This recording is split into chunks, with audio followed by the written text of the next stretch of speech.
You've tried changing your habits. You've tried setting better goals, praying harder, reading more books, listening to all the services, listening to all the sermons. Nothing sticks. Hi, I'm Britt. Hey, this isn't because you're lazy. It's not because you're unmotivated.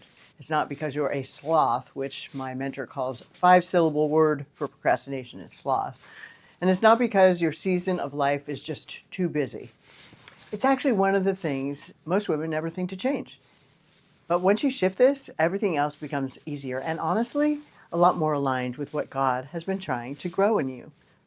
Now, let me explain. In today's video, we're just talking about what's real.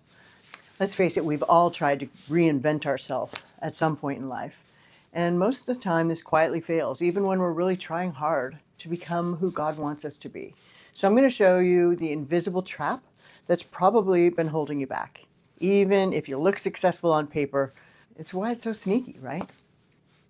And along the way, I'll share a bit of my own story, plus some fascinating research that explains really why we get stuck and how to break free in a way that's actually biblical and sustainable and actually deeply freeing. So if you've ever felt like you're meant for more, like God has placed something inside you that you haven't fully stepped into yet, this might be the missing piece. All right, let's get started. You've probably tried to change your life before. Maybe you downloaded the newest habit tracker. Maybe you set a bunch of goals on January 1st, like the rest of the world, and on January 9th, they were out the window. Maybe you bought a gorgeous journal with all the gold edges and a verse on every page about purpose, and for a while, it worked. At least it did for me. But then the momentum faded, and you just kind of reverted back to your old patterns. And you started thinking things like, well, maybe I'm just not disciplined enough. Maybe my time has passed to achieve that goal.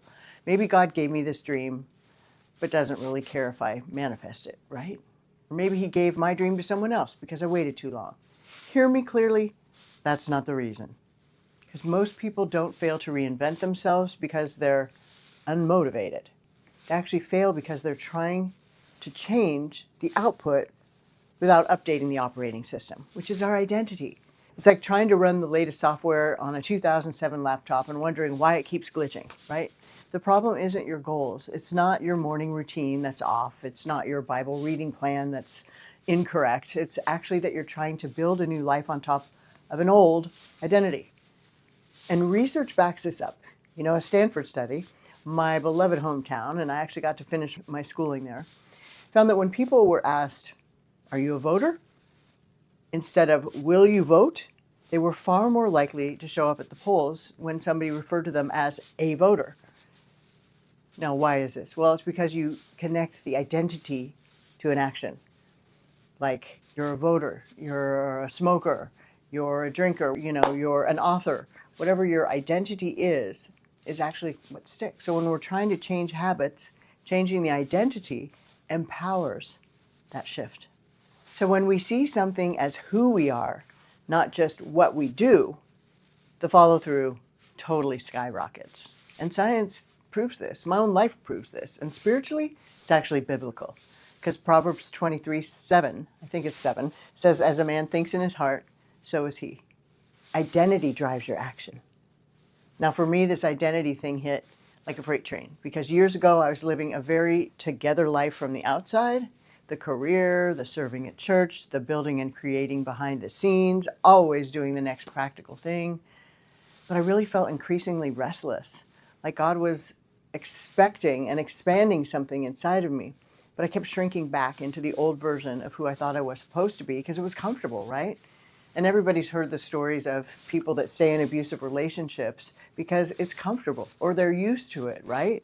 Their identity is somebody who's codependent or abused or not good enough, right? And they keep accepting that behavior. And other people look at that and go, why on earth are you staying with this person? And they don't understand it because the identity is what's in charge in that case, right? So when I felt something was expanding, I did what most women do. I upgraded the systems without upgrading my identity.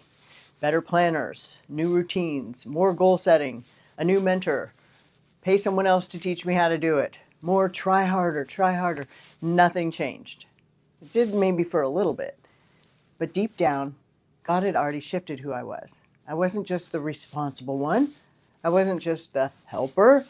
I wasn't just the behind the scenes get it done girl. He was calling me to actually teach. He was calling me to speak. He was calling me to create. He was calling me to lead. But I was still operating from an identity that no longer fit my old assignment. And until I let the new identity that God was forming in me, every little upgrade felt like I was trying to decorate a house that God was asking me to move out of, right? So if your reinvention efforts keep stalling, it's probably not because you're doing it wrong. It's because God's growing you into someone new. And if you're still living like the old you, it's time to take a look at that and let it go. But here's the tricky part.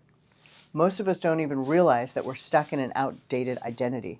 It doesn't show up as some big warning sign. It shows up as something that might sound like the truth to you. It might be subtle at first. Like you might say, that's just who I am. Or I've never been bold, I'm just shy, that's who I am.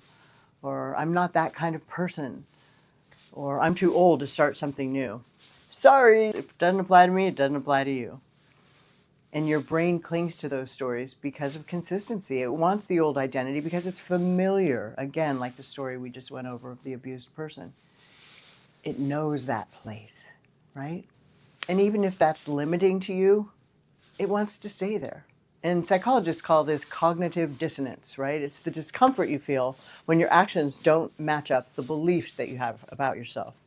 So if you believe, I'm not a leader, but God's calling you to lead, your brain will whisper every little reason to pull you back into the old identity of not being a leader.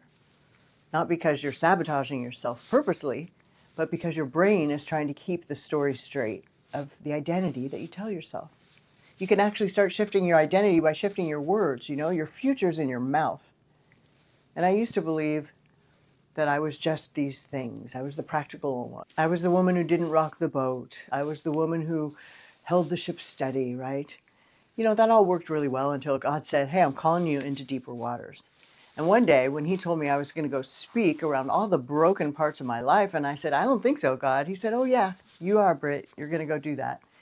And I ended up taking stages and talking about the most hard points in my life, the most embarrassing points in my life, the worst decisions of my life, because someone needed to hear that.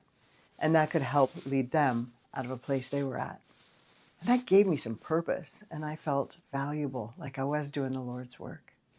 Who told me that that was the whole story? No one. It was just a narrative that I'd lived that I'd never questioned. And maybe that's happening for you too.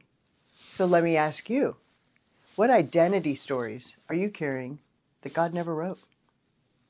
Think of that for a minute. Take a pause, write it down. You are allowed to flip the page. So if this is resonating, if you feel that God is actually tugging at your identity, I created a space for you. It's a free private community for Christian women who want more purpose, peace, and prosperity in their life, and just to step into who God called them to be, their God-given destiny, not the one the world has shoved down our throats of who we should be, right? We go deeper into these topics, and you'll get access to my free courses and trainings, and I would love to have you there to meet an amazing group of women already on board. So just click join group, and I'll see you on the inside. So you may be asking yourself, how do you actually become someone new? Well, here's the truth most people never say. You don't need more willpower. You don't need a prettier planner. You don't need a better outfit. You don't need an alphabetized to-do list. I've tried all that. What you need is a new internal story, an identity shift that aligns with the woman God is shaping. Because your identity, it's really your operating system, and your goals and habits, those are the apps. So if the operating system isn't updated, the apps won't run. And when I finally accepted that for myself, that God was calling me to speak, to teach, and to create, I had to update my identity before I updated my habits. And it all started with this question, and I will ask it of you. Who do I need to become in order to step into the life God is calling me to next?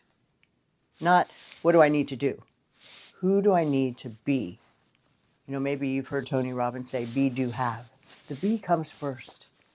It's simple. It may not be easy, especially if you're stubborn and want to hang on to things that aren't serving you or the Lord. and it can feel overwhelming, but don't worry. Let me give you a simple framework. I call it the remodel roadmap. Number 1, recognize what identity is currently driving your choices in life, right? What old stories are you shaping your decisions with? Number 2, redesign. What identity aligns with the future God's calling you into, right? Because if your life were already transformed, who would you be? Ask yourself that. Who would you be? Next, ritualize. What small daily action would reinforce my new identity? Because identity is shaped through evidence.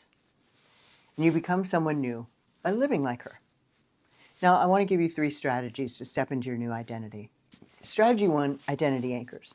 These are small little cues that remind you of who God is stepping you to become. So for me, when I embraced that God was calling me to be a creator, I changed my mornings. No inbox, no admin. I light a candle, I open the Bible, I open a blank document. It's called priority focus time, and wrote.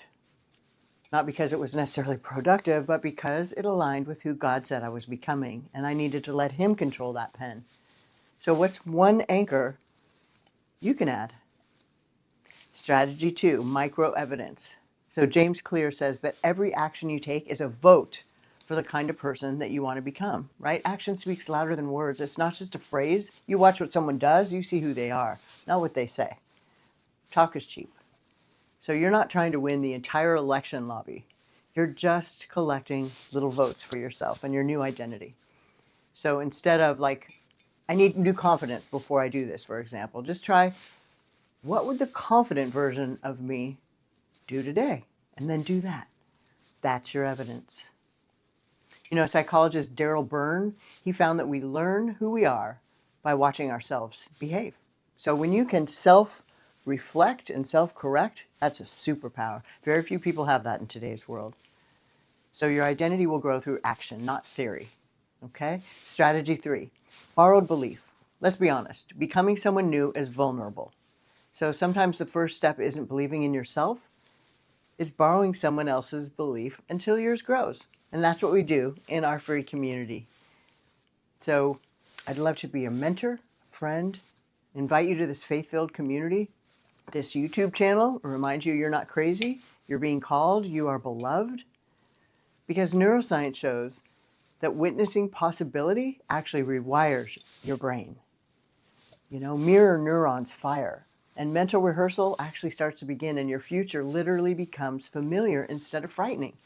So for me, seeing women who actually stepped into their calling, it lit something on fire for me. It was like God was whispering, see, that's possible. And if you can see it in someone else, I made that possible for you too. And one of my clients once told me that she felt stuck because she thought she was the kind of woman who always winds up disappointed. That was her identity. And that one identity sentence sabotaged every strategy she came up with. And once she released that identity and replaced it with one that was rooted in God's truth, everything then became easier to shift, steadily, powerfully. She wasn't fixing herself. She was becoming herself. So if you've been spinning your wheels, just hear me. You are not broken. You are not behind. You are not too old. And it's not too late. You've just been trying to build a new life with an old identity and without community support, and now I'm offering that to you. Because now you get to rewrite the story with God. So if you're ready to begin that story and really this process for real, the Reset Challenge is where to start. So if you go into the link below, you can click in, join our free community where we have courses and encouragement, a fabulous group of women just who feel that they want to be used by God. And if you're still watching, then you're my kind of woman, and I sure hope that you'll join us. And always remember, you are beloved.